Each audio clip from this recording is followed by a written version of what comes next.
Hello, everyone, and good morning or good evening, wherever you are. Um, this session today will focus on exploring the impact of entrepreneurship, especially social entrepreneurship, in the humanitarian space. Our guest, Ken Stauffer, will share his insights about starting ventures and how to navigate obstacles and leverage opportunities towards having a big impact society changes. In order for a social entrepreneur or any entrepreneur to be successful, there's a need to have a good understanding not only of the technology, but also of the economics, the society, and the human actions, such as humanity, neutrality, impartiality, and independence. Therefore, it's crucial for us to dig deep into these concepts. My name is Rabab Ward, and I want to welcome you all to this session. This session is organized by the IEEE Humanitarian Activities Committee. This committee has many committees or subcommittees. One of them is the Education Committee, of which I'm the chair, and Janati is a very important member of this committee. This committee, the IEEE Humanitarian Activities Committee, provides all sorts of resources that enable volunteers around the world to carry out humanitarian technology work at the local level. So the main points of focus of this committee are really four. Number one is to raise awareness about the role of engineering and technology in sustainable development. And number two is building sustainable development community. That is, this committee collaborates across IEEE and beyond IEEE to foster opportunities in sustainable development. The other focus is to provide training and educational resources so that volunteers can carry out projects which have a greater impact and be successful. So if a group of you want to do a volunteering humanitarian project, we have educational resources that helps you prepare and guide you throughout the project. And the last one is that also a group of you who want to do a humanitarian project can apply for funding and get funding to cover the expenses and special needs of the project. So I want now to introduce our guest speaker, Ken Stauffer. Ken has over 30 years experience in the telecommunication industry.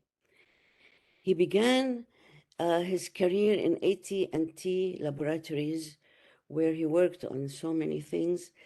First, he worked on how to measure the performance of data services. Then he worked on establishing a data applications lab. Ken later joined the International Operations Group to design and deploy AT&T's Global Networking Management Center in New York City and also to centers in Europe. He also developed business and technical models for AT&T's Global Strategy and Business Development Group and participated in all sorts of ventures and business relationship with other countries, including Japan. In 2000, Ken did a change. He left AT&T and became an entrepreneur. He co-founded EPIK, Epic Communications, 500,000 startup in Florida. He implemented a suite of enlightened IP and Ethernet products and served as the company's senior vice president operations and its chief technology officer. He also led a team to create the vision for the NAP in 2011 of the Americas. This was later sold to Verizon in 2011 for $1.4 billion. Then in 2003, Ken started two companies, of which he was the CEO. The first was Technology Assurance Labs, which provided consulting, design, and testing services to venture capital groups and network equipment manufacturers and service providers. And the other company was called Cypress Equipment, a product sales company. And he was CEO for these two companies for 15 years.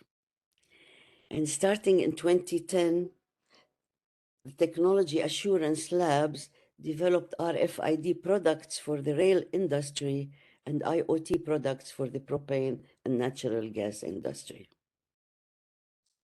Now the important things. Ken was born in Tanzania in East Africa.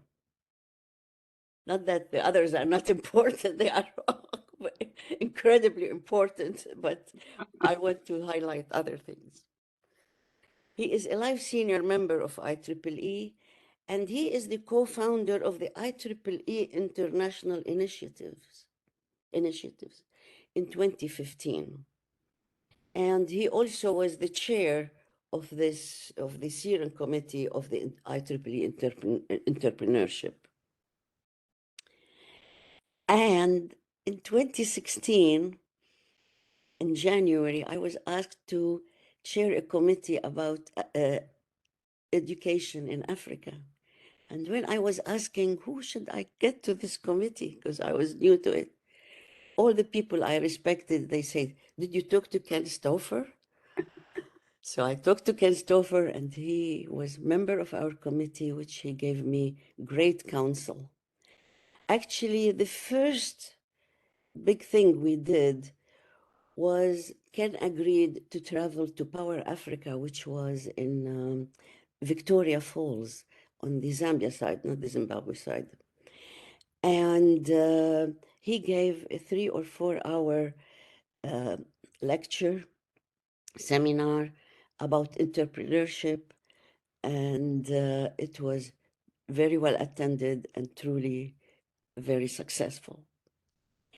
And then that same year, at the end of that year, I belong to the Signal Processing Society, and people were asking, we need a good speaker to talk to. We have a special event for students and young professionals. And who do you suggest? Guess who I suggested? Ken Stauffer. I said, if he will travel. And sure enough, Ken, as usual, agreed.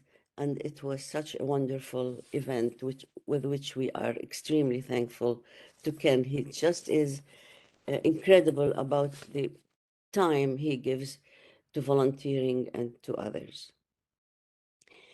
And the moderator today is Janati Nakimera, who I have high respect for her leadership skills, her dedication, her entrepreneurship spirit, her proactive nature, and innovative ideas.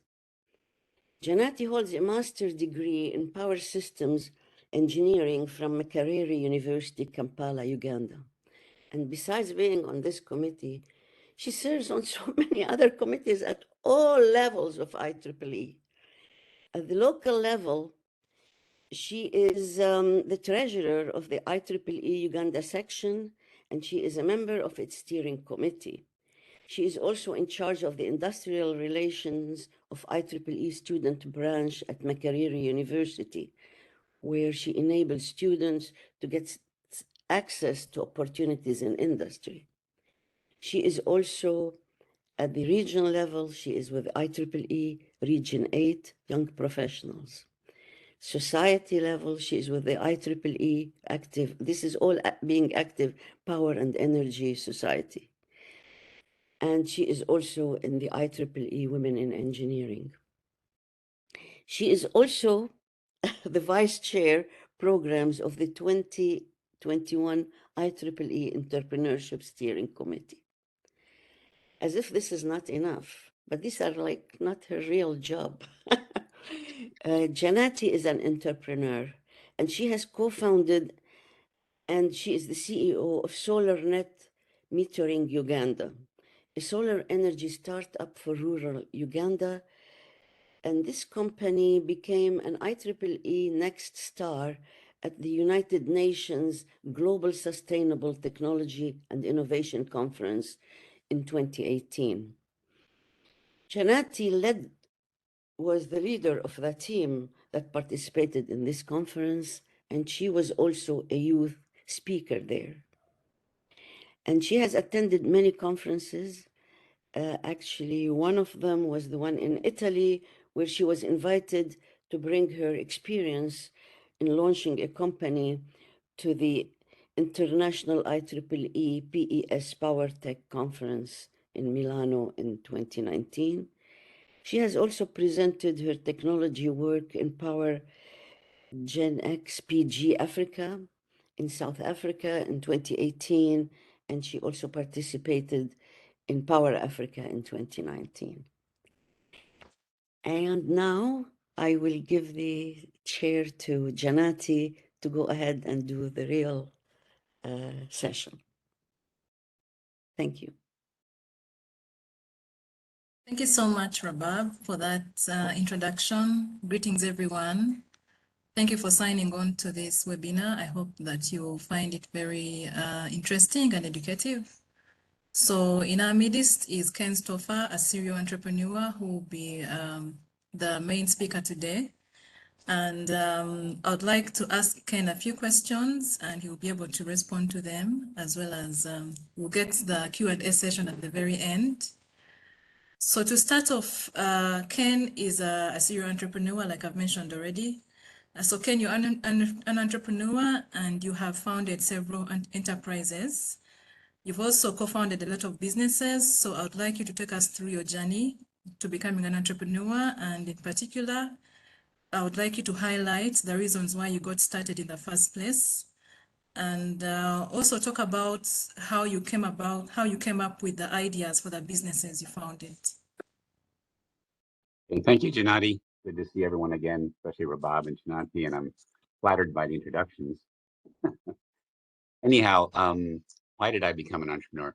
We just, I'll talk a little bit about a workshop we just finished in Tunisia. But one of the questions that always comes up is, why do people become entrepreneurs? And it's not for money. If you look at Entrepreneurship magazine, you'll find that that's not really the reason why people start businesses. And I can tell you from my own experience why it is. It's my personality, to be honest with you. I just have a very curious mind, and I always have to be learning. It doesn't fit all that well into a corporate environment. You know, I need to go out there and start something. So, Albert Einstein said one time that logic gets you from A to B, but imagination takes you everywhere. So my imagination was always bigger than, you know, just doing something. And the way it was Bell 18 Laboratories, which is a very, you know, very prestigious research. It was one of the top research institutes in the world at its time. And there you're working on many different things. Bob said in my bio. But at one particular point, people who I knew were starting this company in Florida. It was called Epic Communications. It was a $460 million startup, and they needed a chief technology officer. And they happened to know me, and they said, would you come down and be the chief technology officer? So I was a founding member of a team of maybe 5 people who created that company. So those skills for me really worked well. I was able to start a company, but I was also very technical. I was the chief technology officer. I created products. I did all these wonderful things that you need to do to start up a business. And within a year and a half, I had 100 people in my organization. So we grew very, very fast. I mean, from 0 or like 5 people to like 100 people in my organization alone in a year and a half. So that was a very rapid startup. So there, the idea was more of using what I had learned at the labs. Later on, when I created Technology Assurance Labs, I think I was in many ways trying to recreate Bell Labs, which is a wonderful place to work. So we created Technology Assurance Labs on a smaller scale to be able to give advice to people, consulting services. And over time, the venture capitalists came to us and said, could you develop products? And we said, yes, we can. So we developed products in RFID, products in IoT, and those ideas were then, incorporated into the company. So Technology Assurance Lab started out as a services business and then became both a products and services business and went on for quite some time. And so the reason I started these businesses and kept on going was I never got bored. When you're a CEO of a startup, you just don't get bored. There's always so much to learn. And I think it fit my personality very well. I never got, when I was at Bell Labs, I found out that about 2 years was my max in any one organization. So I would move around Bell Labs because after 2 years, I really, I needed to learn more. When you're an entrepreneur, you're learning something new every day, either sales, marketing, business, something that isn't in your technical wheelhouse, so to speak. So you're constantly challenged. And we'll talk more about this, but in those days, in 1999, 2000, there was really no great ecosystem of support for entrepreneurs. So we had to do it on our own. Nowadays, we're trying to change that and make a much better ecosystem. And we can talk about that, but that's some of the work we're doing now. Does that answer your question, Janati? Oh, yes, that actually answers it. And it's also good to know that you've done a lot of work in this entrepreneurship and you've been able to create innovative solutions to solve some of the challenges that you're facing today. And I'd like you to take us through the ways in which entrepreneurship can support humanitarian efforts and take us through your work and your journey and give us some examples in that line. Thank you. Okay. So the companies that I founded, the ones I talked about, Technology Assurance Labs and Cypress Equipment, were not necessarily focused on humanitarian work, but I've been always involved with humanitarian work all my life. My father went to Africa in 1934. He was a pioneer, and he started a hospital there in 1935. It's called Sharati Hospital, and it was, considered one of the better rural hospitals in Tanzania. It's right on the shores of Lake Victoria. And I was on the chair of a board of a charity that would end up supporting that with all kinds of money for AIDS, like every quarter to treat AIDS patients, money to help the operating theater get more lights, dig wells on the property. So I was involved there, and then I've always been involved with humanitarian efforts. One of the things that we started in 2015, Rabab mentioned that we founded IEEE Entrepreneurship to be able to provide support to entrepreneurs. And from then on, I've been focusing mostly on the UN, the SDGs, the Sustainable Development Goals, which are supposed to happen by 2030. So I think most people are familiar with them. If you aren't, look them up, but they're all about humanitarian things like clean water, clean energy, education, a whole bunch of stuff. And so IEEE Entrepreneurship has been doing workshops around the, different places around the world since probably 2018. That's where I met Janati in Rwanda. In 2019, we did one in Uganda. We've done several last year. I just came back from one in Tunisia. They're focused on sustainable development, meaning that we want entrepreneurs to be able to create companies that actually support UN SDGs and actually do things like that.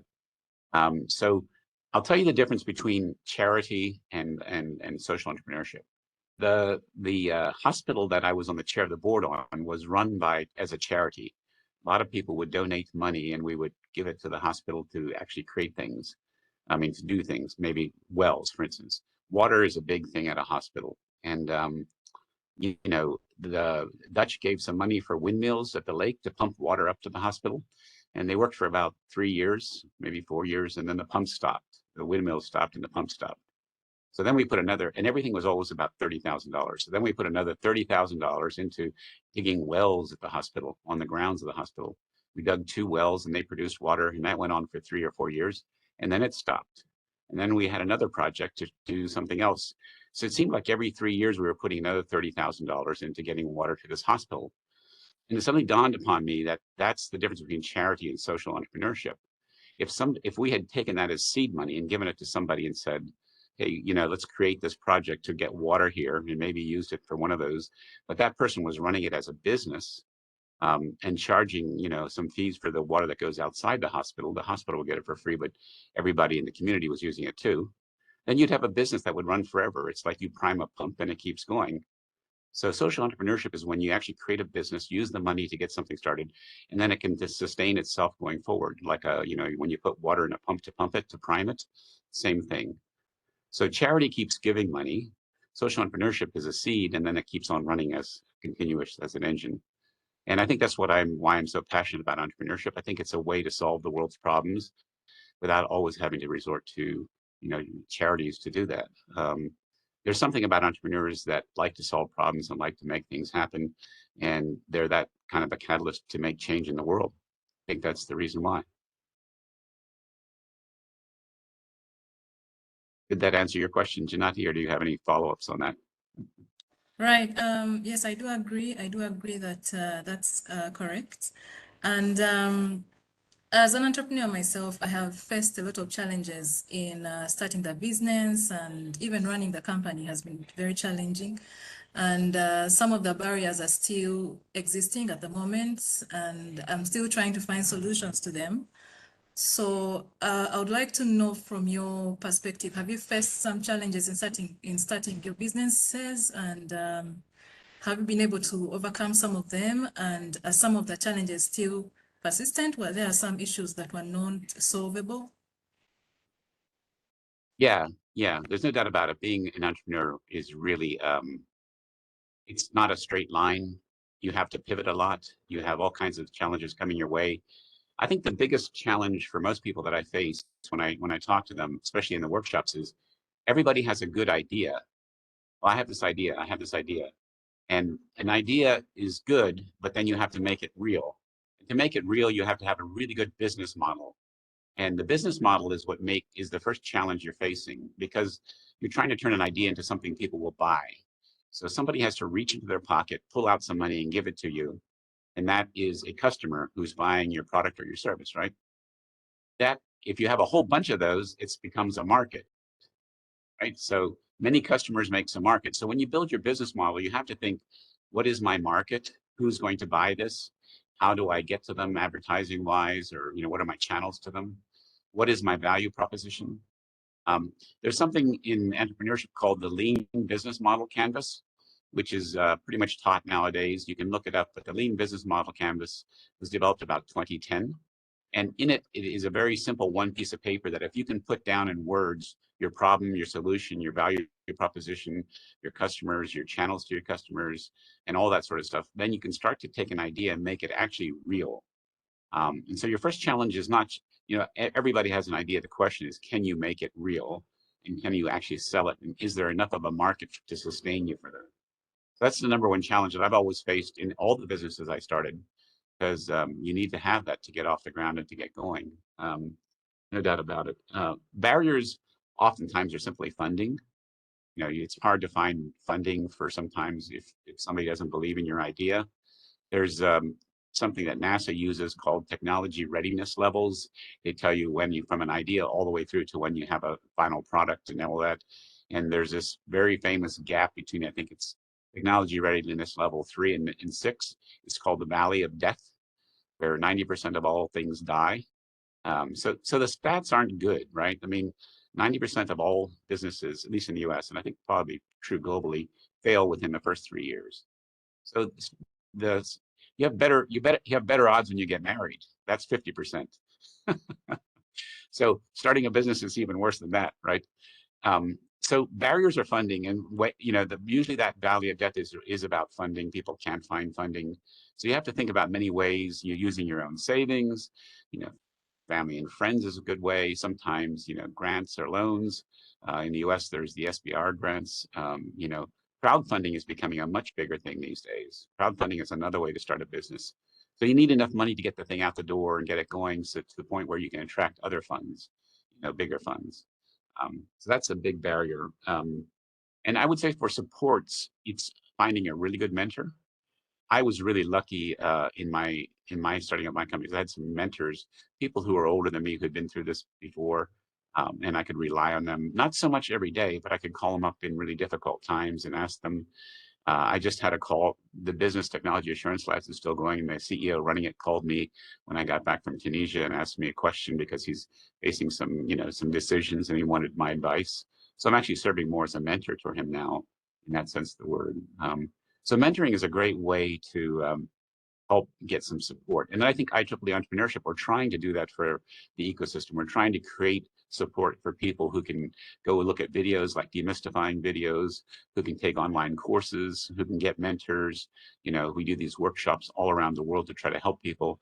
So there's much more of an ecosystem of support now than when I was an entrepreneur. I had to pretty much figure most of it out on my own because there really wasn't much around, to be honest with you, not in 2000 anyways. So I think those are some of the ideas.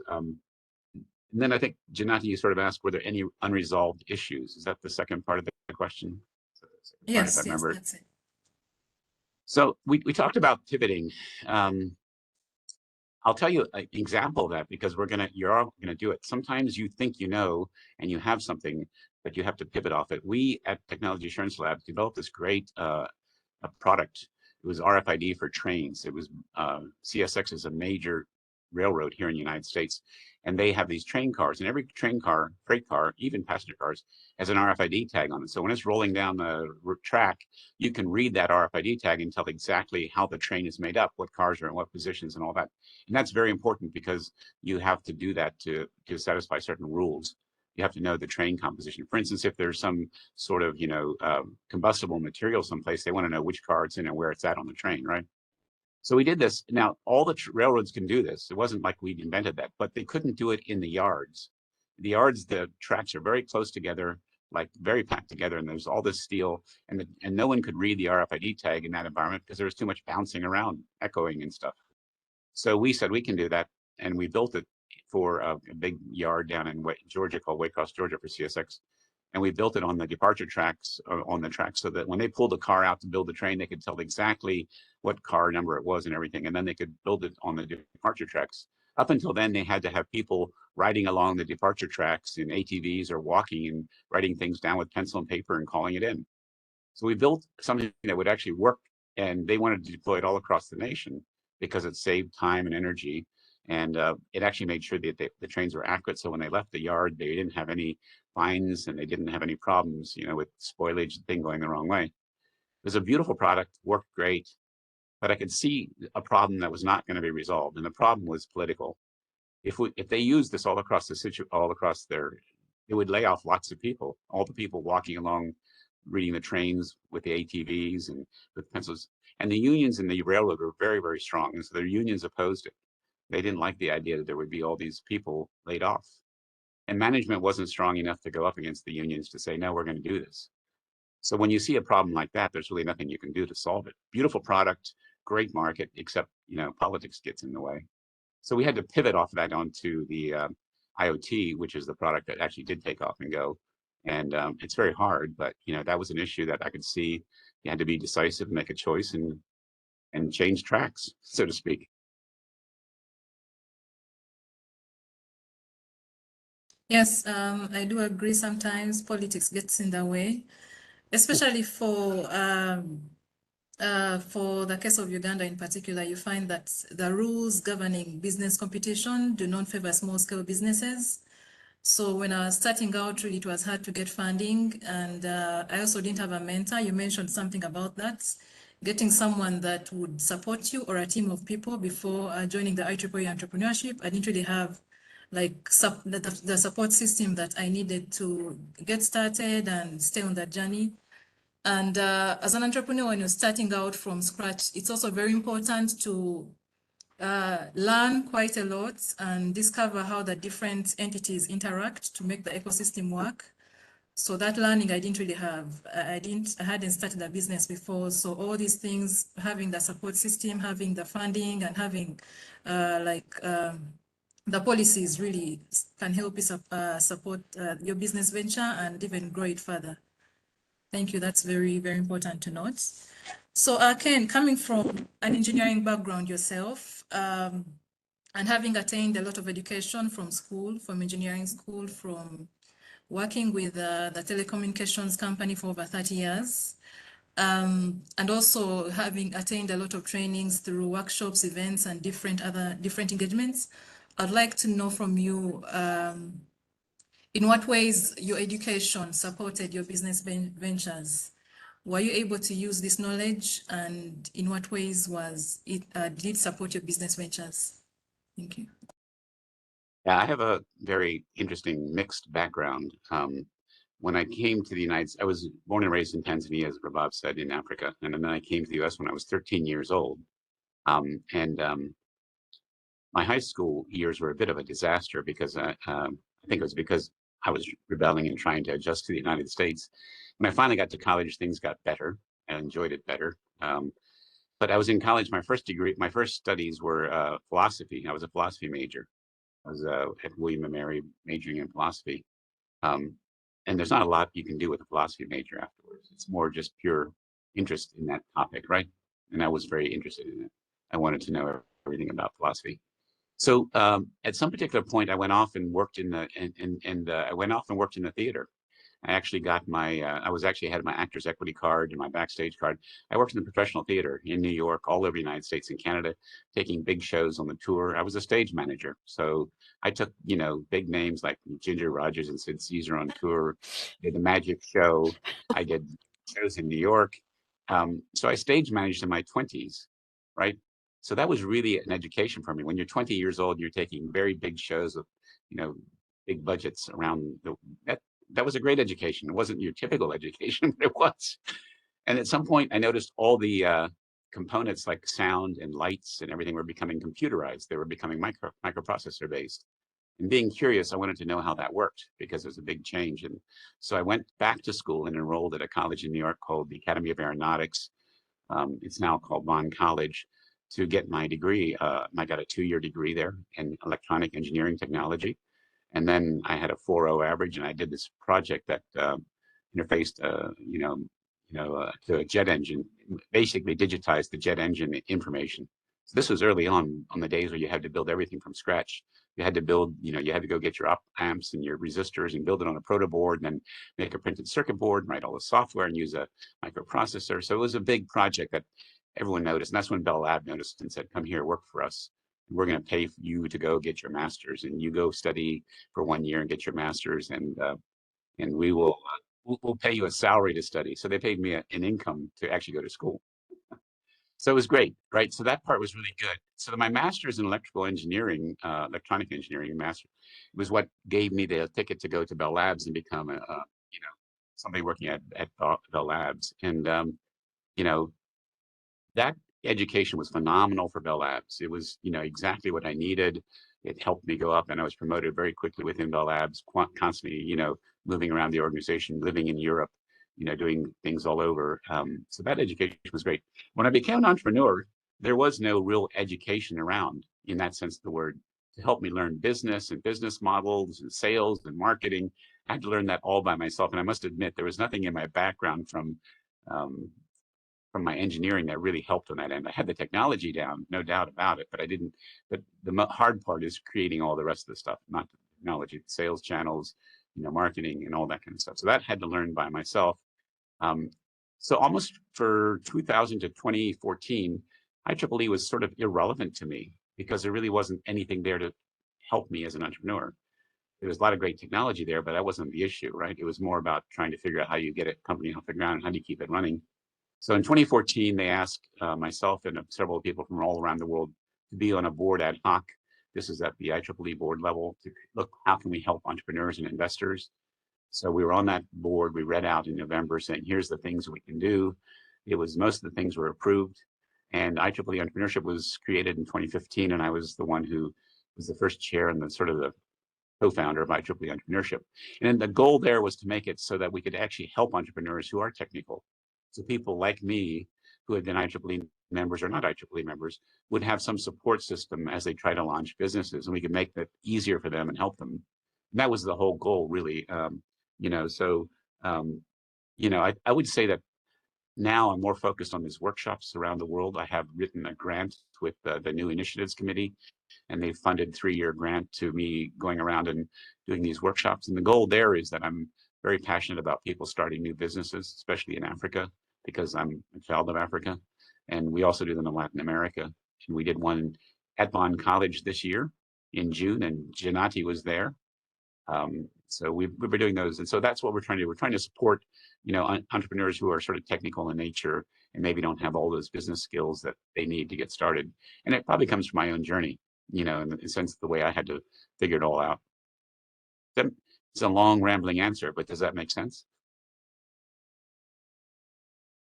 Yes, definitely that makes sense. And well, you've talked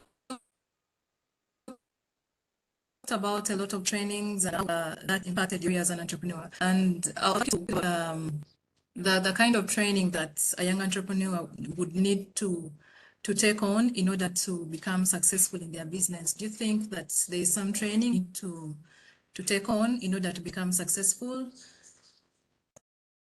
Yes, I do. I think like anything, you know, if you're an electrical engineer, you take basic circuits, you take, you know, certain required courses, and you know, you get all the way through to your electrical degree, right?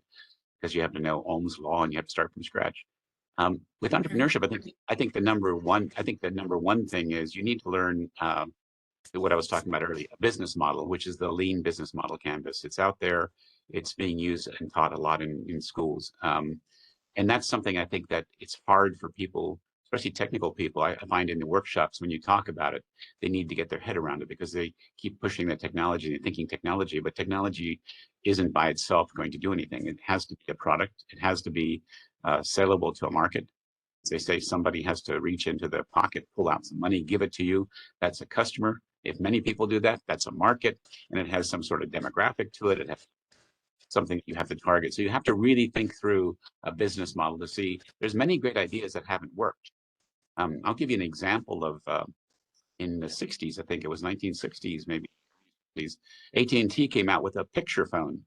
So you could, when you had this thing on your, it was a phone that you would sitting on your counter in your office or your desk or in your house, you could see the person who was talking, and it never went anywhere. Nobody wanted to be seen, right? They, especially, you know, people would say, oh, I don't want to be people looking at me. Maybe my hair isn't right or something like that. So it failed. Now look, everybody's brother is on smartphones showing pictures all the time of themselves and talking with each other, right? So it was a product that was ahead of its time. It didn't work at the time.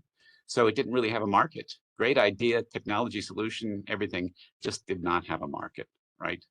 And I often use the example of like when I grew up in Africa, I would go down to the market every morning or every other day to buy stuff, you know, and people would be sitting there selling their wares, you know, and maybe let's say it was oranges, right? I was looking for oranges. There might be 6 vendors selling oranges in different ways. This was the Soko, as we would know it, right? And you know, I would end up buying oranges someplace. And why was that? Was it the price? Was it the appearance of the way they displayed it? Was it the personality of the person selling it?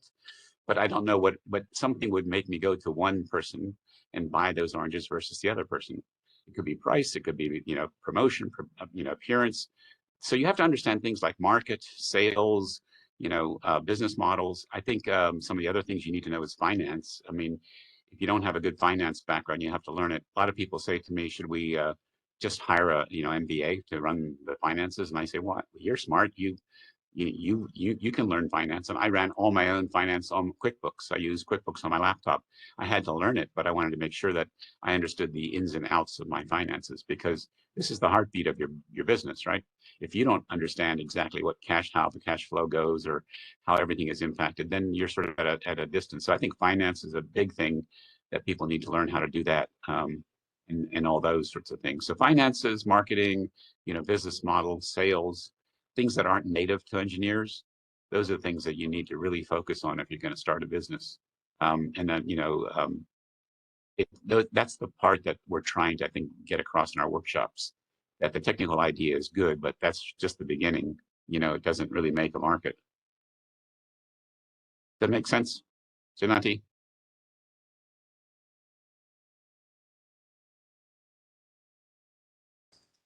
Right. And the fact an entrepreneur doesn't have all the skills needed, like the finance bit, they may be from a tech background. They can actually team up with someone that knows a lot about finance, and they can help them run their venture as they also learn. And then eventually when they have the required knowledge, they can their yes, this one is a never ending process. And I'd like to hear from you. Has this attachment to a professional network such as IEEE helped you to grow your venture? And if that's correct, then in what ways has this really benefited you? Well, the venture grew from like 2003 on up through, right?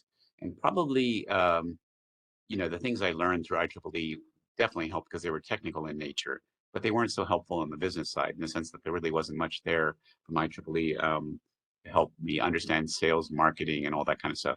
So my goal was when we created this in 2015 to try to solve that problem and create some sort of ecosystem that would help people. Because IEEE is mostly technical in nature. That's really what they do. It's about technology, and that's their focus, right? And so the goal here was to try to help people really understand what it means to start a business, what you need to do, and have some support for people, like the mentoring network that we have, like some of the courses we develop, like some of the demystifying videos that we have on IEEE Entrepreneurship. IEEE Entrepreneurship, if you don't know, is a website. You can go to it. There's a newsletter. There's all kinds of resources there. So it's more than just it's not a society. It's not a chapter. It's not a it's really kind of different in the sense that it's not really any one of those things. But I think it helps entrepreneurs understand, how to run a business, and there's plenty of support there.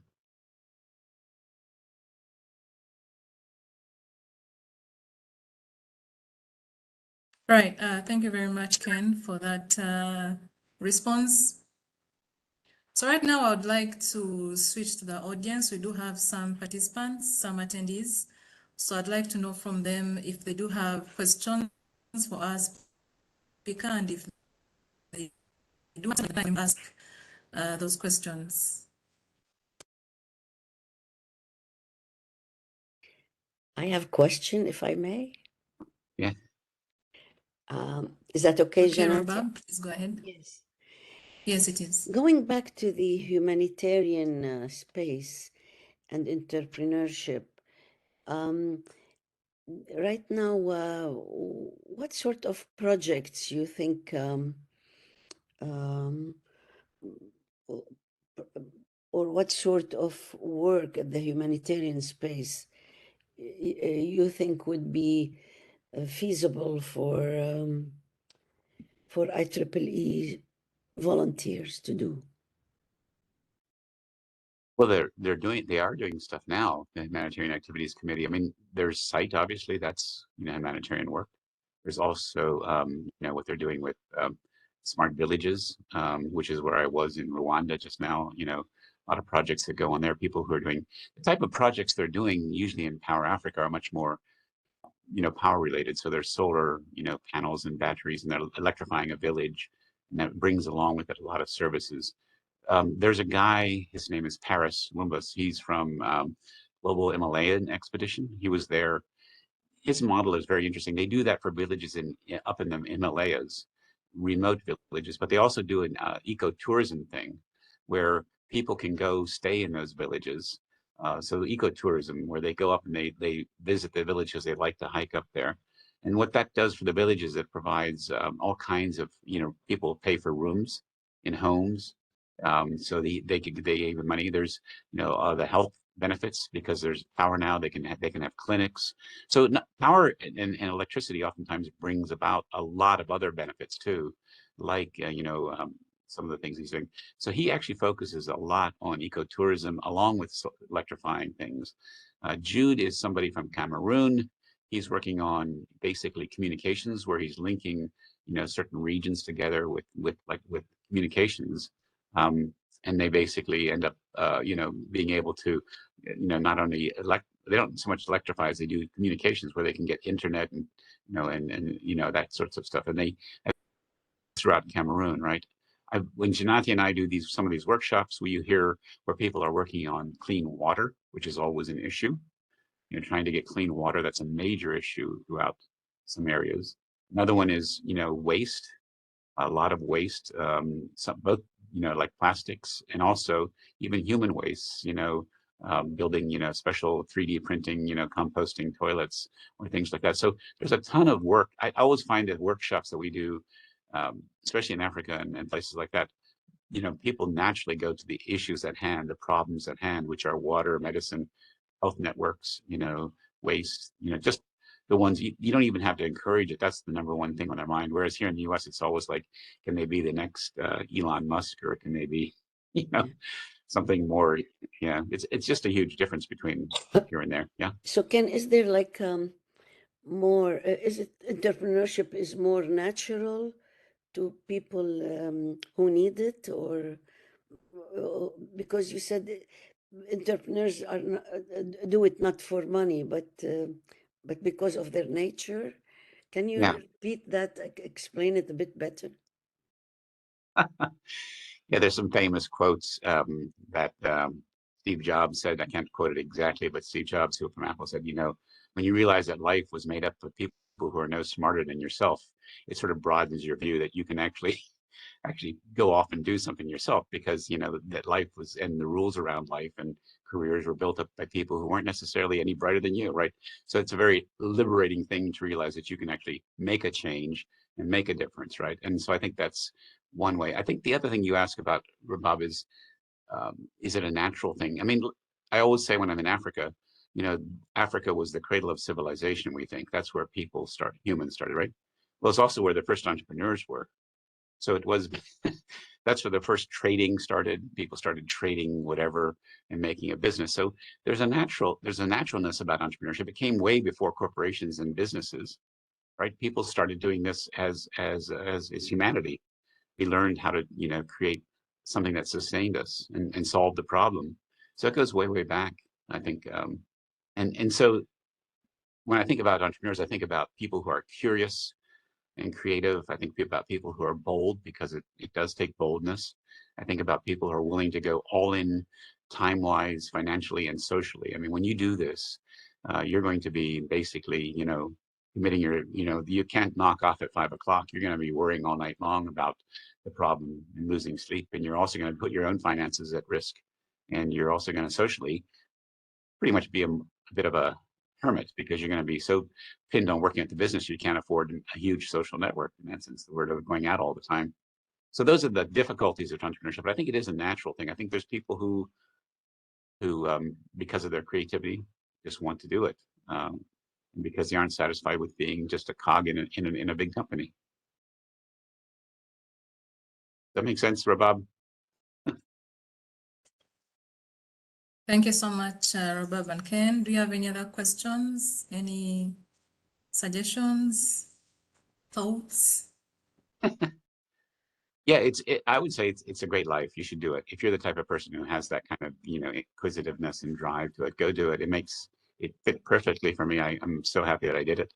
I think Mark Twain said 20 years from now, you'll be regretting the things you didn't do rather than the things you did do. Right. So, what's the regrets? Go try it. It's worth it. It's a very rewarding life also. And I never would have met Janati if I hadn't been doing this. Oh, yes. Oh, yes.